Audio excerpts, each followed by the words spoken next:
Hi my dear friends, welcome back to Pournami studios. Friends, ఈరోజు pickle చేస్తున్నానండి.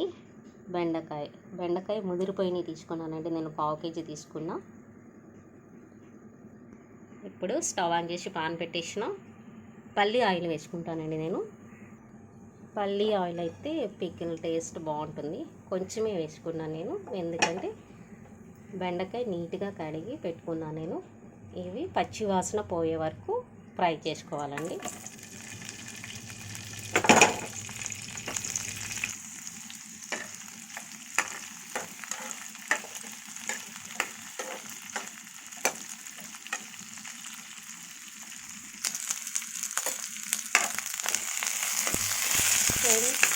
బెండకాయ ముక్కలు ఈ విధంగా ఫ్రై అయితే సరిపోతుంది.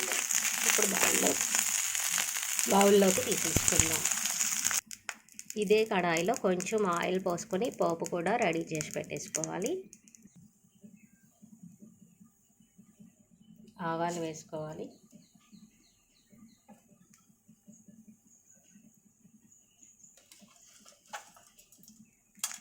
పచ్చి శనగపప్పు వేసుకోవాలి.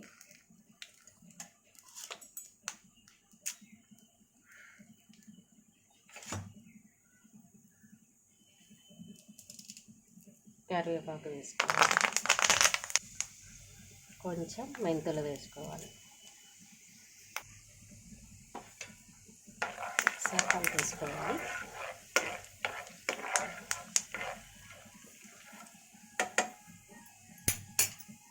ఫ్రెండ్స్, వెల్లుల్లిపాయలు 10 నుంచి 12 దంచి పొట్టు తీసి పెట్టుకోవాలి. అలాగే పోపు కూడా పూర్తిగా చల్లారిపోవాలి. బెండకాయ ముక్కలు కూడా పూర్తిగా చల్లారిపోవాలి. ఫ్రెండ్స్, బెండకాయ ముక్కలు బాగా చల్లారిపోయి ఇప్పుడు దీనిలో కొంచెం పసుపు వేసుకోవాలి. కారం వేసుకోవాలి. కారం నేను పావు కేజీ కదా, బెండకాయ ముక్కలు 5 స్పూన్లు వేస్తున్నా.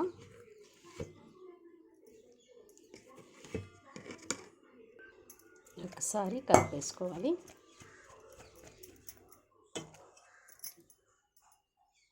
ఇప్పుడు దీనిలో ఉప్పు వేసుకోవాలి. 1 టేబుల్ స్పూన్ వేస్తున్నా. ఇది కూడా ఒకసారి కలుపుకోవాలి.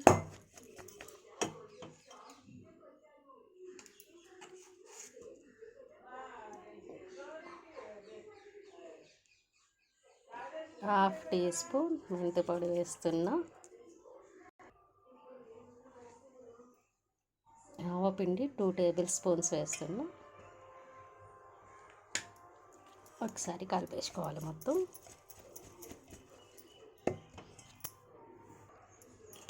ఇప్పుడు దంచి పొట్టు తీసి పెట్టుకున్న వెల్లుల్లిపాయలు కూడా వేసుకుందాం.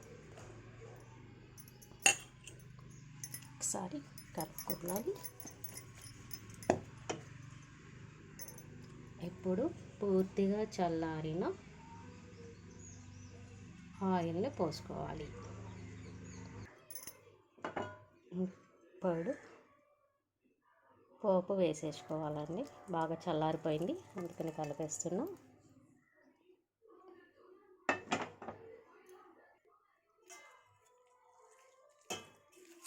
ఒకసారి మొత్తం కలిపేసుకోవాలండి.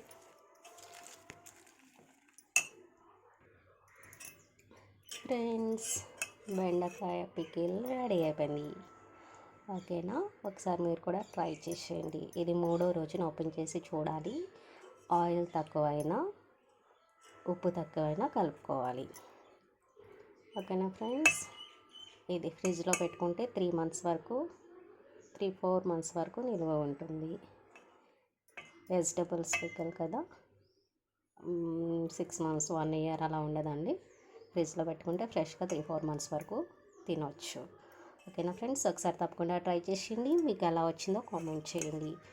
నా వీడియోస్ మీకు నచ్చినట్లయితే లైక్ చేయండి, షేర్ చేయండి అండ్ సబ్స్క్రైబ్ చేసుకోండి.